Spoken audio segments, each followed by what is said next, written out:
Double layer அகர் அகர் எப்படி பண்ணலாங்கிறத பார்த்துடலாம். அதாவது கடப்பாசி. இத டபுள் லேயரா எப்படி பண்ணலாங்கிறத பார்க்கலாம். ரொம்ப எம்மியா இருக்கும்.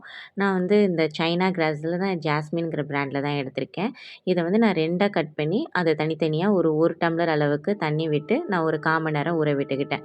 இப்போ நான் 1 டம்ளர் பால்ல இந்த 1 பங்க வந்து நான் விட்டு, அது நல்லா கரைஞ்சதுக்கப்புறம் 5 டேபிள் ஸ்பூன் அளவுக்கு சீனி விட்டு, அது நல்லா கரைச்சி எடுத்துக்கிட்டேன். இப்போ அதுக்கு முன்னாடி கொஞ்சோண்டு நான் மில்க் மேட நான் ஸ்ப்ரெட் பண்ணி விட்டுட்டு, இப்போ இந்த பால வந்து நல்லா ஆற விட்டாச்சு கலந்து.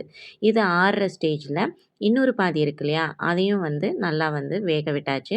நல்லா அகர் அகர் கரைஞ்சதுக்கப்புறம் சீனியும், கொஞ்சோண்டு ரோஸ் மில்க் எசன்ஸும் சேர்த்து, இந்த ஆல்ரெடி ஆறுன மில்க் மேல நல்லா லைட்டா கோடு போட்டு, இப்ப மிச்சம் இருக்கிறத வந்து நம்ம அழகா வடிகட்டியே ஊத்திரலாம். அப்பதான் வந்து ஒண்ணோட ஒண்ணு லேயர் உடையாம 2ம் சேர்ந்து ஒரே மாதிரி இருக்கும். அதுக்காக தான் அந்த கட் பண்றது. ஒரு 1/2 அன் ஹவர் நல்லா ஃப்ரிட்ஜில வச்சு எடுத்தீங்கன்னா, நல்ல சூப்பரான டபுள் லேயர் அகர் அகர்